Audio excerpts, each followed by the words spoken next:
읽기 하나님의 구원 경영 네 번째 시간에 주시는 하나님 말씀은 구약 성경 중에 출애굽기 2장 11절에서 22절의 말씀입니다. 구약 성경 83면이 되겠습니다. 구약 성경 83면 출애굽기 2장 11절에서 22절의 말씀 봉독할 때 살아계신 하나님의 음성을 들으실 수 있기를 바랍니다. 모세가 장성한 후에 한 번은 자기 형제들에게 나가서 그들이 고되게 노동하는 것을 보더니 어떤 애굽 사람이 한 히브리 사람과 자기 형제를 치는 것을 본지라. 좌우를 살펴 사람이 없음을 보고 그 애굽 사람을 쳐 죽여 모래 속에 감추니라. 이튿날 다시 나가니 두 히브리 사람이 서로 싸우는지라. 그 잘못한 사람에게 이르되 네가 어찌하여 동포를 치느냐 하매 그가 이르되 누가 너를 우리를 다스리는 자와 재판관으로 삼았느냐. 네가 애굽 사람을 죽인 것처럼 나도 죽이려느냐. 모세가 두려워하여 이르되 일이 탈로 되었도다. 바로가 이 일을 듣고 모세를 죽이고자 하여 찾는지라. 모세가 바로의 낯을 피하여 미디안 땅에 머물며 하루는 우물 곁에 앉았더라. 미디안 제사장에게 7달이 있었더니 그들이 와서 물을 길어 구유에 채우고 그들의 아버지의 양떼에게 먹이려 하는데 목자들이 와서 그들을 쫓는지라. 모세가 일어나 그들을 도와 그 양떼에게 먹이니라. 그들이 그들의 아버지 루엘에게 이를 때에 아버지가 이르되 너희가 오늘은 어찌하여 이같이 속히 돌아오느냐. 그들이 이르되 한 애굽 사람이 우리를 목자들의 손에서 건져내고 우리를 위해 물을 길어 양떼에게 먹였나이다. 아버지가 딸들에게 이르되 그 사람이 어디에 있느냐. 너희가 어찌하여 그 사람을 버려두고 왔느냐. 그를 청하여 음식을 대접하라 하였더라.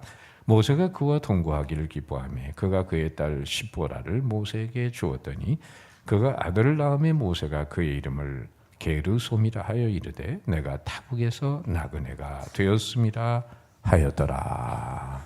아멘. 어떤 항구에 예인선 한 척이 있었습니다.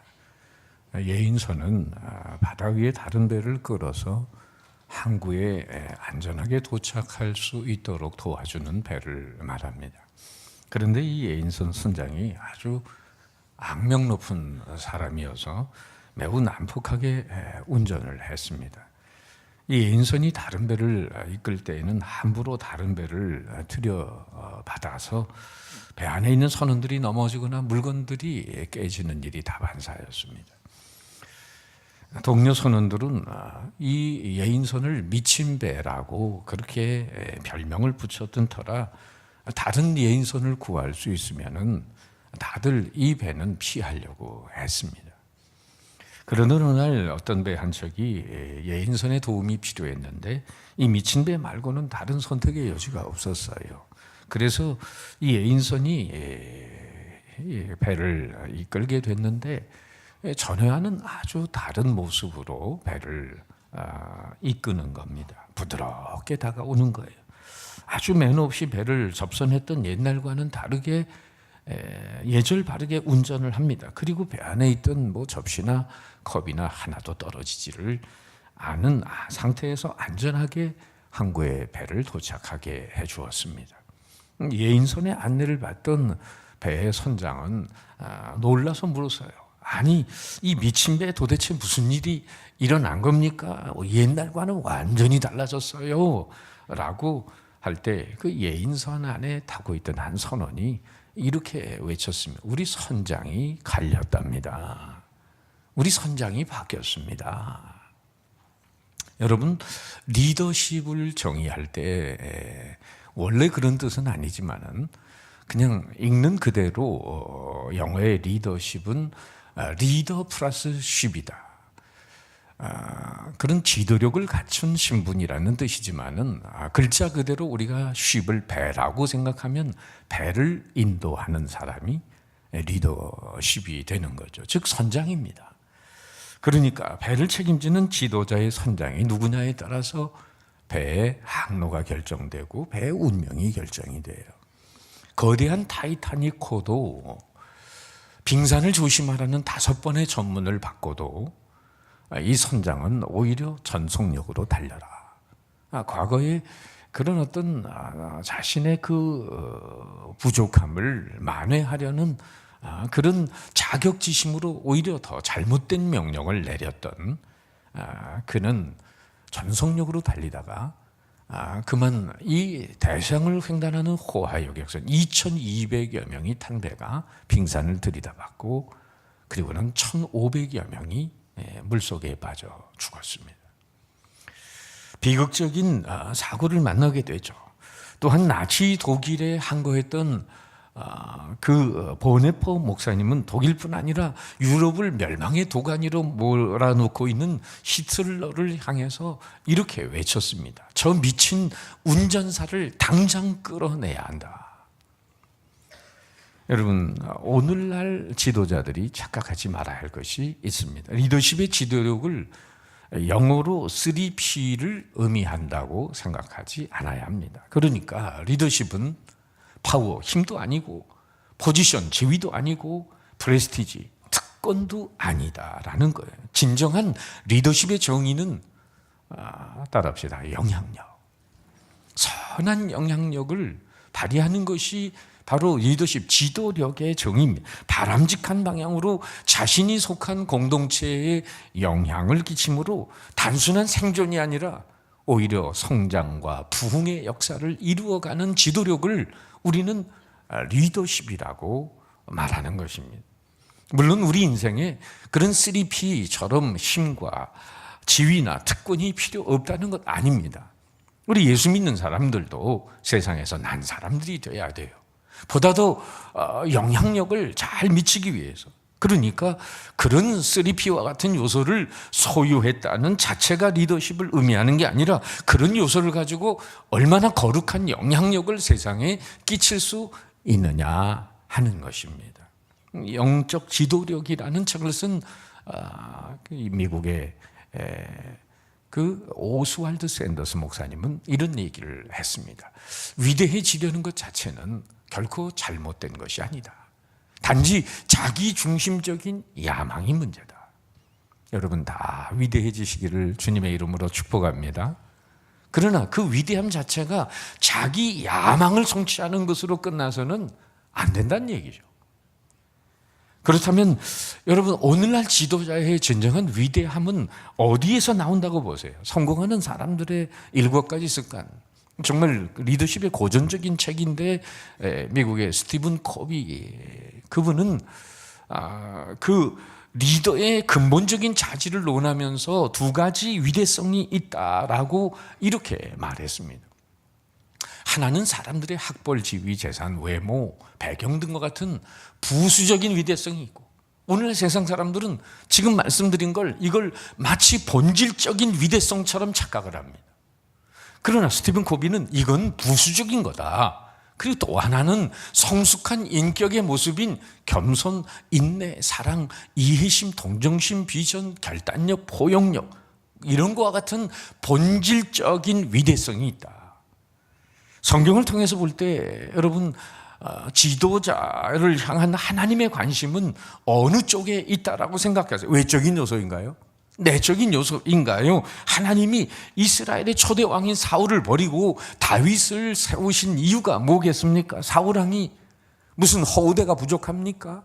다른 사람보다 어깨가 더 출중하게 뛰어난 키가 큰 사람, 기골이 장대한 사람, 정말 지식이나 경험이나 능력이 모자라지 않는 사람이었어요. 그런데 내적인 요소인 그 믿음과 성품이 외적인 요소를 받쳐주지 못했기 때문에 하나님은 그 사울왕을 버리고 말았습니다.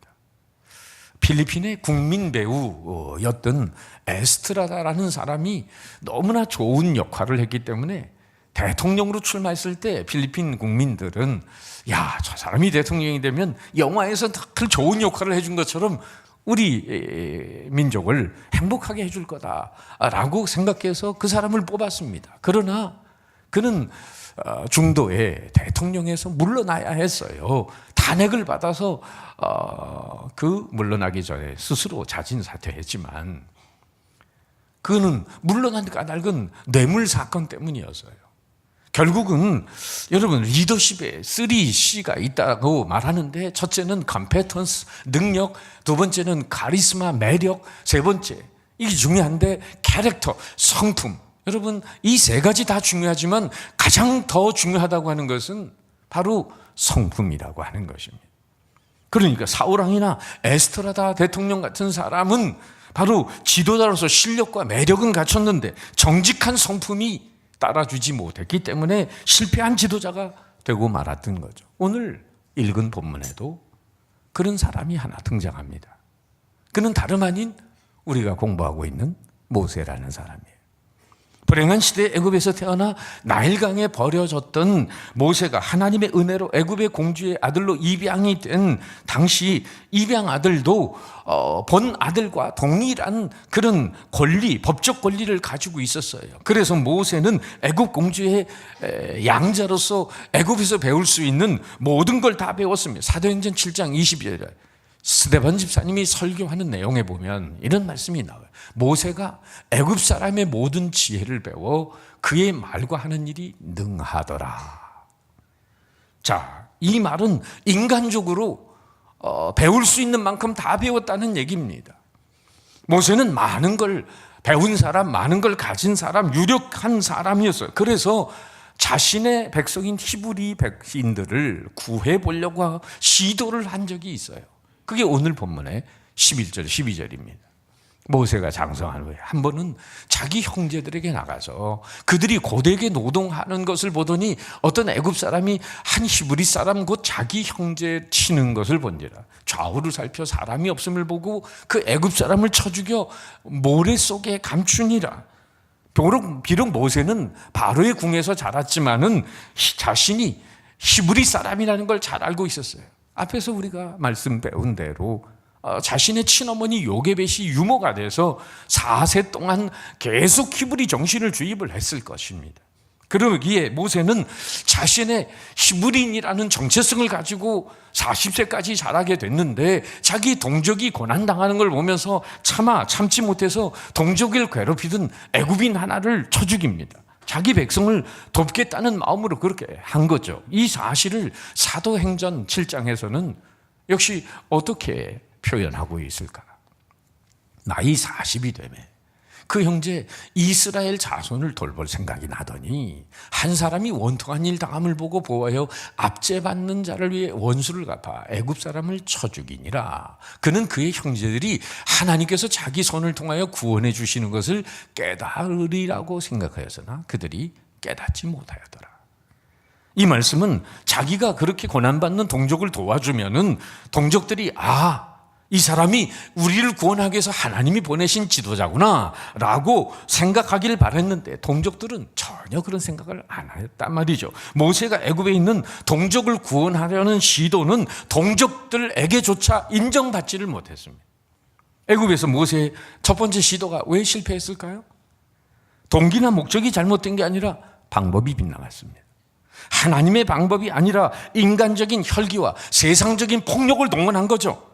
모세의 그런 행위는 어떤 힘에 맞서서 또 다른 힘으로 지배해보려는 세상적인 방법일 뿐이었어요. 모세는 자기 힘과 지혜와 능력으로 하나님의 일하면서 하나님께도 인정받으려고 했고 사람들에게도 동족에게도 인정받으려고 했지만 하나님께도 인정받지 못하고 동족들에게도 인정을 받지 못했습니다.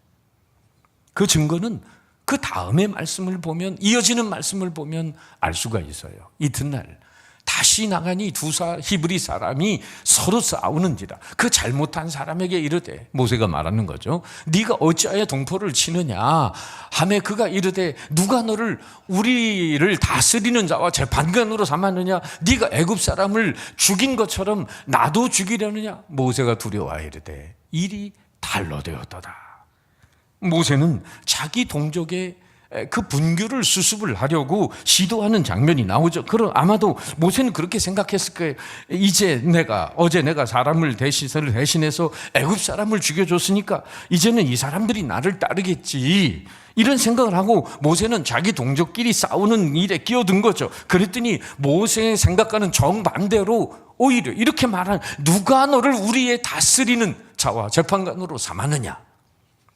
이 말은 모세의 권위를 전혀 인정하지 않는다는 말이면서 네가 누군데 우리를 상관하냐? 네가 아무리 애굽에서 왕자 교육을 받고 자랐다 하더라도 네 힘으로 우리의 주인이 되겠다는 거냐?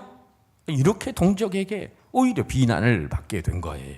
어느 누구도 모세를 이스라엘 민족의 지도자로 세운 일이 없는데 바로의 궁정에서 배운 힘의 통치 방식으로 우리를 다스리겠다고 하는 것이냐 하고 동족들이 반발을 하는 겁니다. 그 일로 모세는 자기 동족에게 거부당했고 애굽 사람 죽인 일로 탈로가 나서 바로 왕에게 지명수배를 받게 돼서 먼 나라 광야, 미디안 광야로 내쫓기고 도망가는 신세가 돼버리고 말하죠. 여러분, 여기까지 이야기를 생각해 보면 왜 하나님은 모세를 40세 이스라엘 민족의 지도자로 세우지 않으셨을까요? 오늘 본문은 이렇게 시작하죠. 11절에 모세가 장성한 후에. 여러분, 모세 나이가 40세면 인간적으로 장성할 대로 장성한 거죠. 무슨 더 클 그런 계제가 어디 있겠습니까? 그러나 하나님이 보시는 지도자의 기준은 외적인 장성함이 아니라 내적인 장성함이었습니다.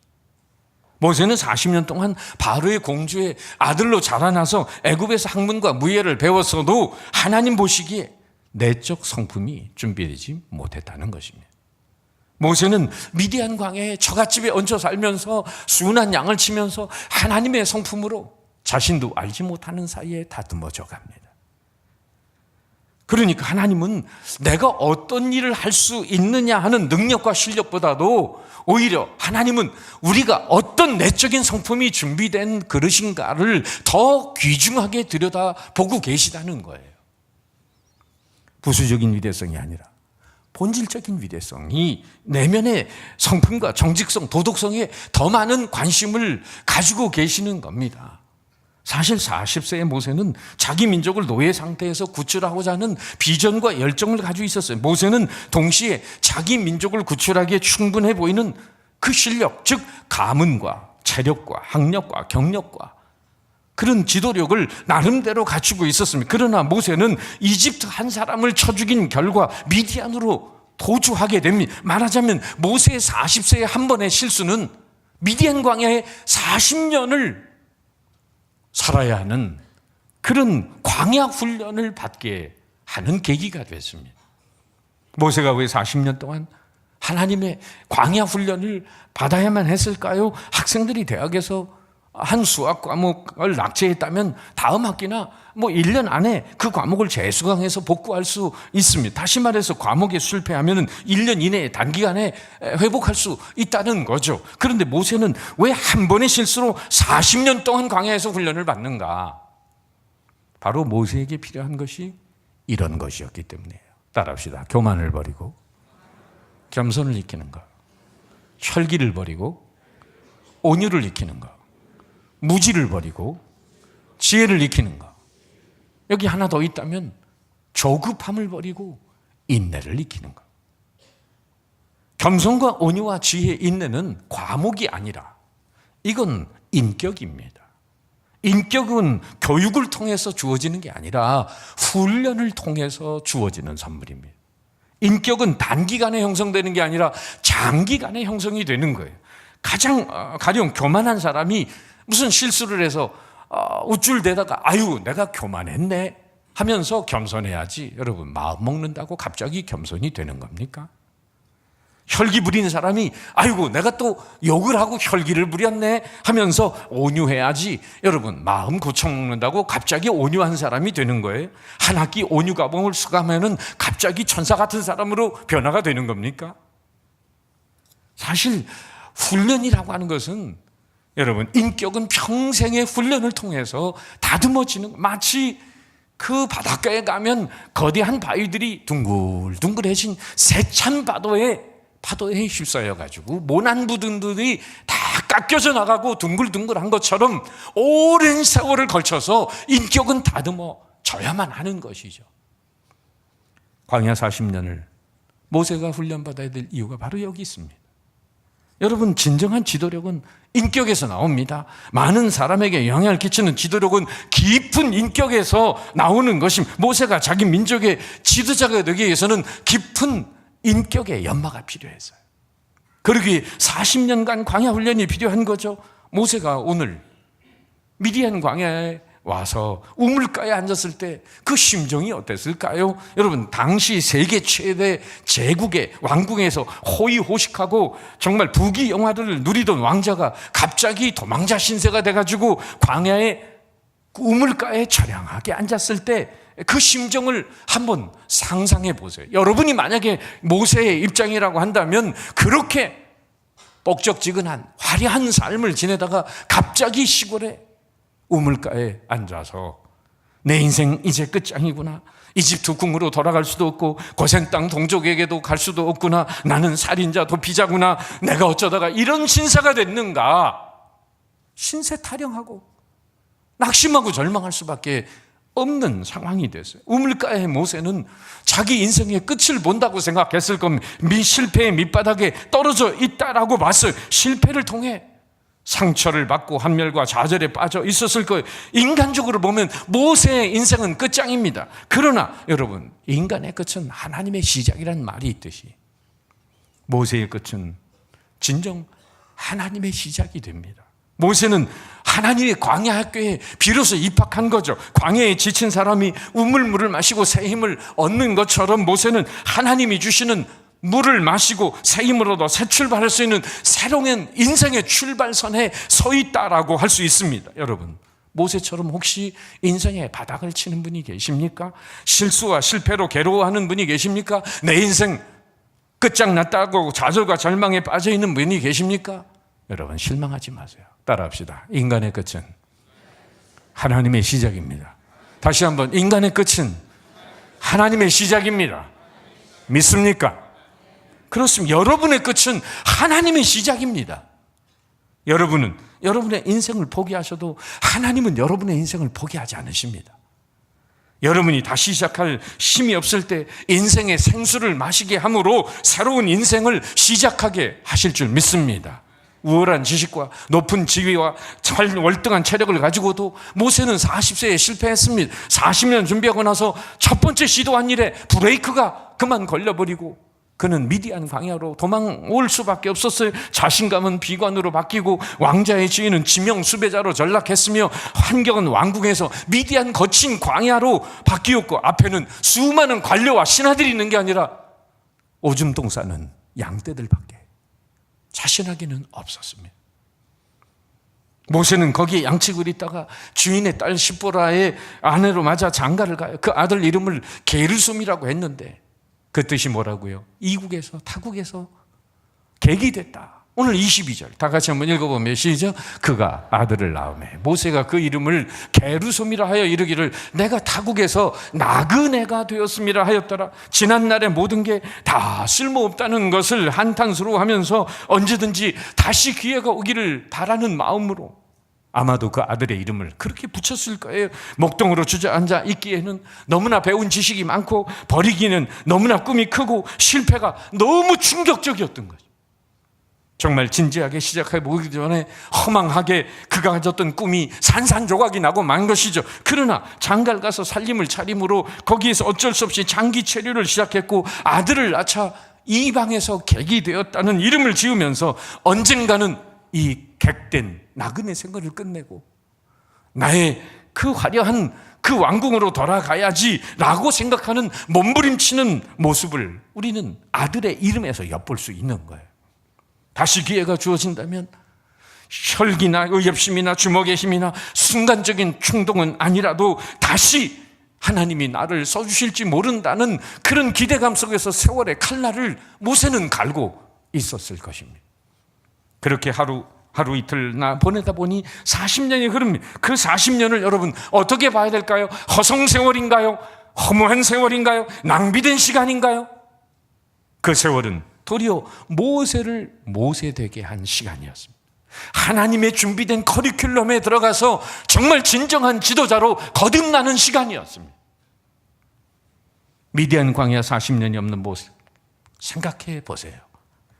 만일 지식과 자신감으로 가지셨던 젊은 40세의 모세가 왕실에서 나온 모습으로 인간의 나약함도 경험해 보지 못하고 하나님의 위대함도 경험해 보지 못한 채로 젊은 패기와 인간적인 자신감만으로 그 이스라엘 백성들을 인도했다면 글쎄 홍해 바다를 빠져나온 것도 힘들었겠지만은 설사 홍해 바다를 빠져나왔다 하더라도 광야 40년의 그 척박한 여정, 불평과 원망 많은 이스라엘 백성들을 데리고 갈 모세의 내적인 성품이 여러분 준비되지 않았다면 과연 그 일이 가능하겠습니까? 물 한 모금 구하기 힘든 거친 광야에서 그렇게 불순종하는 수백만 명의 이스라엘 백성들을 과연 가나안 땅까지 데려갈 지도력이 그 안에 있었겠느냐 말이에요. 모세에게 미디안 40년의 연수기간이 없었다면, 40세부터 모세가 이스라엘의 영도자가 되었다고 한다면 그는 자신감과 혈기로 일하려다가 하나님의 뜻을 많이 거역했을 겁니다. 제가 짓궂은 계산을 한번 해봤잖아요. 출애굽할 때 나온 남자 수만 60만 3,550명인데 그 모세가 가진 혈기로 그냥 불평 원망하는 이스라엘 백성들 광야에서 지팡이로 하루에 몇 명씩 때려 죽이면 60만 3,550명을 다 때려 죽일까? 이걸 또 산수로 계산해 봤더니 하루에 40명 정도를 때려 죽이면 60만을 때려 죽이더라고. 하나님이 그걸 원하십니까? 일이 좀 잘 된다 싶으면 자기 힘으로 해냈다고 교만 떨고 하나님 미움 사고, 그리고 일이 좀 안 되면 백성들보다 더 절망하고 좌절하고 백성들이 순종하지 않으면 혈기를 부리면서 여러분 그 지팡이로 얼마나 때려 죽였을까요? 사실 40년의 담금질을 통해서 세상의 모든 사람보다 온유한 사람이 됐음에도 불구하고 마지막에 가나안 땅에 못 들어간 건 그 남은 혈기로 지팡이로 반석을 치다가 결국은 가나안 땅에 못 들어갔어요. 얼마나 훈련받아야 되겠습니까? 만약 모세가 광야에서 이런 훈련을 받지 않았다면 어려움만 있어도, 조금만 어려워도 원망하고 불평하는 이스라엘 백성들을 이끌고 갈 수 없다고 하나님 앞에 두 손 들었을 거예요. 수도 없이 중도에서 사명을 포기하려고 했을 겁니다. 40년 동안 광야에서 훈련받은 모세는 그러나 결코 중도에 포기하지 않아서 10가지 재앙을 퍼부으는 하나님의 대행자로 바로왕 앞에서 놀라운 기적을 행하는데도 끝까지 거부하고 이스라엘 백성들을 놔주지 않는 바로왕의 그런 위협 앞에 조금도 그는 절망하거나 좌절하거나 포기하거나 내려놓지 않았습니다. 애굽에 매장지가 없어서 우리를 여기 데리고 나와서 죽이려고 데리고 나왔느냐 불평하고 원망하는 이스라엘 백성들 앞에서 원망하고 불평하는 이스라엘 백성들을 끝내 포기하지 않았습니다.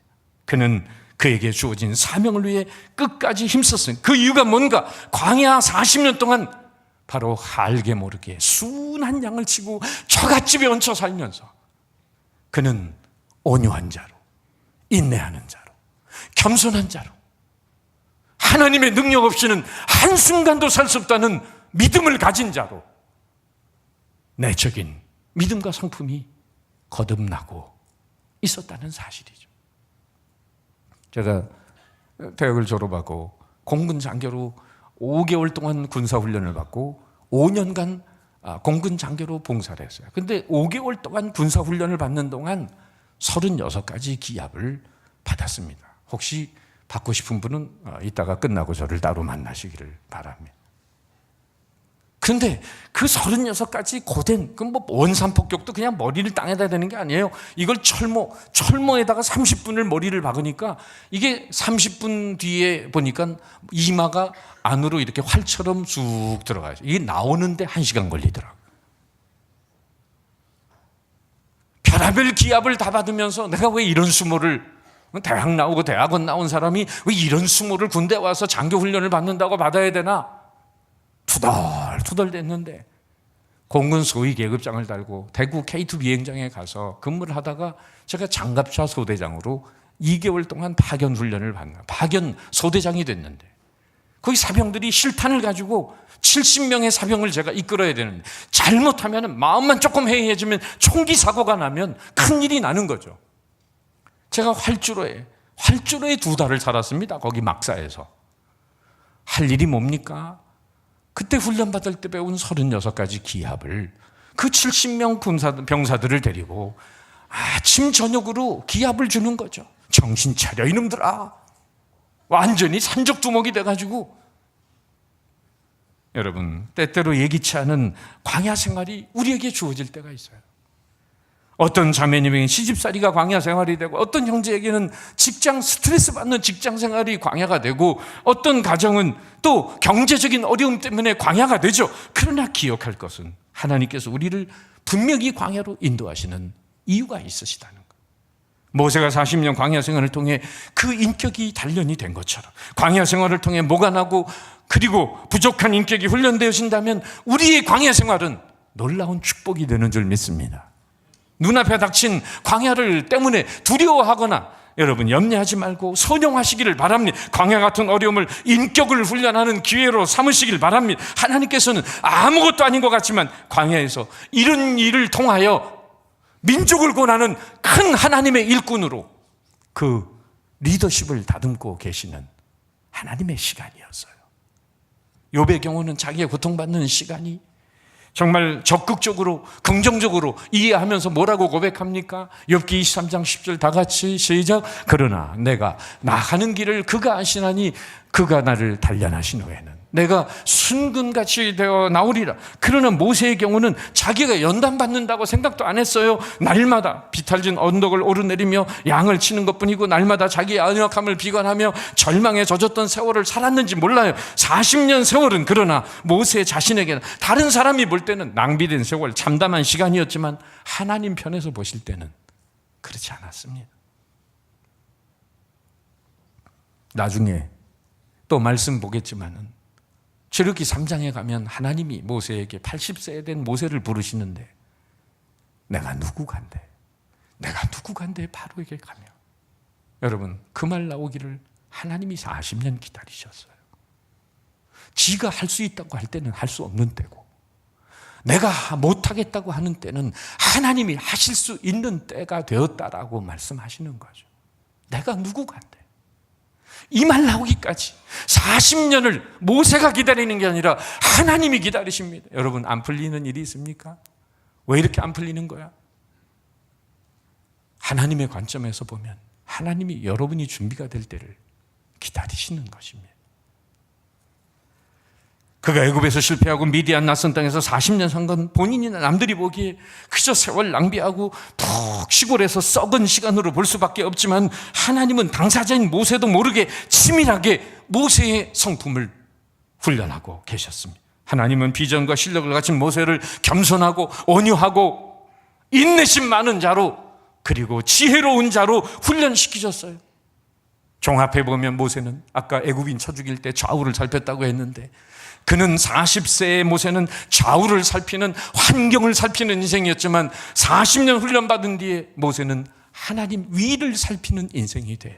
40세의 모세는 혈기가 끌어올랐지만은 40년 훈련받은 모세는 온 이 세상 사람보다 더 온유한 자로 준비됩니다. 민수기 12장 4절에 이 사람 모세 그 온유함이 온 지면에 승하더라. 40세의 모세는 실력으로 밀어붙이려고 했지만 40년 훈련받은 모세는 하나님의 뜻을 하나님의 방식으로 하나님의 때를 기다리며 당신의 도구로 귀하게 빚어지고 있었습니다. 할렐루야. 하나님이 붙드신다면 참담한 실패와 시련의 세월조차도 선한 훈련의 기간이 될 수 있음을 잊지 마시기를 바랍니다. 미디안 광야의 모세가 배운 건 세상의 작은 일 하나도 자기 힘으로 할 수 없다는 걸 광야에서 배우는 거예요. 애굽에서 문물을 배우고 화려한 궁에 있을 때는 안 되는 게 있습니까? 세상의 권력을 가지고 자기 대권주자의 꿈을 가지고 있는 모세에게 세상에 안 될 일이 있을 것 같았습니까? 그러나 이스라엘 백성들을 애굽에서 출애굽한 다음에 광야 40년을 데리고 갈 때 아무것도 먹을 게 없고 광야에 무슨 마실 물도 없고 척박한 환경에서 오직 바랄 수 있는 건 하나님밖에 없는 그 훈련을 먼저 미디안 광야에서 하나님이 시키십니다. 애굽의 바로와 세우며 이스라엘 민족을 인도하게 됐을 때 날마다 감당하기 어려운 일을 만나서도 놀라지 않고 백성들은 환경을 보며 원망하고 불평해도 모세는 하나님을 보며 기도하는 사람으로 변화되는 것입니다. 놀라운 기적이 자신의 손끝에서 날마다 펼쳐져 가는데도 교만하지 않고 겸손과 온유함으로 하나님의 백성을 인도합니다. 미디안을 거치면서 온유한 사람이 됩니다. 하나님은 그를 상대해 줘서 시내산 꼭대기에서 만나주시고 하나님의 친구로 여기며 당신의 율법의 말씀을 선포하고 위대한 하나님의 지도자로, 말씀을 가르치는 자로, 백성을 인도하는 자로, 정말 진정한 선한 목자로 하나님이 그 인생을 준비하십니다. 미국의 어느 인류대학을 우수한 성적으로 졸업한 두 젊은이가 있는데 같은 회사에 취직을 하게 됐어요. 기대하는 마음으로 회사에 첫 출근을 합니다. 그런데 뜻밖에도 그들에게 주어진 첫 번째 임무는 백화점 안에 엘리베이터에서 안내를 맡겼어요. 우리 백화점 가면 엘리베이터, 요즘 뭐 이렇게 안내하는 엘리베이터 거리 있잖아요. 인류대학, 하버드 대학을 나온 두 사람을 엘리베이터에서 안내하는 일을 시켰으니 이 사람들이 마음이 내킬 일이 없잖아요. 그런데 하찮아 보이는 한 일을 하는 게 불만스러워 급기야 한 젊은이는 자기 능력과 학벌에 맞는 직장을 찾아간다고 사표를 내고 그만뒀는데, 남은 한 친구는 여기에 사장님이 엘리베이터 안내를 맡긴 것은 다 나름대로 뜻이 있겠지, 긍정적인 생각을 하면서 오히려 그는 인내하면서 자신의 맡겨진 일에 최선을 다하기로 했어요. 엘리베이터 안에 손님을 안내하면서 백화점을 찾아오는 손님들의 이야기에 귀를 기담아 듣습니다. 손님들이 백화점에 뭘 요구하고 있는지, 손님들의 취향이 무엇인지, 손님들이 진짜 원하는 상품이 무엇인지를 쉽게 엘리베이터 안에서 다 파악할 수가 있었어요. 그는 일목요연하게 정리하고 위에 상사에게 보고하고, 상사는 위에 있는 임원들에게 보고해가지고 그것이 계속 적용이 되면서 백화점이 그 소비자들의 구매에 모든 것을 맞추게 돼서 상품이 많이 팔리게 되고 백화점이 잘 되게 됐어요. 그 회사에서 그 청년은 인정을 받고 승진을 거듭하고 나중에는 그 백화점의 최고 경영자가 됩니다. 그는 다름 아닌 페니 백화점의 J.C. 페니 회장이라는 사람입니다. 사랑하는 여러분, 우리를 위해 하나뿐인 독생자까지도 아낌없이 십자가에 내어주신 하나님께서 아무 의미도 없이 우리를 광야로 내모시겠습니까? 하나님과 저와 여러분을 광야길로 인도하실 때는 분명한 하나님의 선한 뜻이 있다는 사실을 믿으시기 바랍니다. 하나님은 광야에서 역사하십니다. 구름 기둥, 불 기둥으로 역사하시기도 하고 상상하지 못한 사람들을 통해 역사하시기도 합니다. 우리가 살아가다가 나의 계획대로 이루어지지 않고 가로막힐 때, 심각한 장애물에 막힐 때 현실만 보고 낙심하지 말고 너 높은 하나님의 손길을 바라보시기를 바랍니다. 나를 훈련시키고 인도하시는 그분의 손길을 믿음의 눈으로 보세요. 그걸 바라보는 사람은 절망하지도 않고 후퇴하지도 않습니다. 도리어 전진하고 승리하는 것입니다. 그것이 구속사를 위해 우리가 광야로 가야 하는 이유입니다. 광야에서 새로운 길을 내시고 사막에 강이 흘러가게 하시는 하나님이 되도록 그분의 구속사의 도구로 쓰임받기 위해, 위대한 지도자의 사명을 감당하기 위해 우리는 오늘도 때로는 원치 않는 광야로 보내집니다. 그 광야를 통해 새로운 역사를 펼쳐가는 여러분들이 되시기를 주님의 이름으로 축원합니다.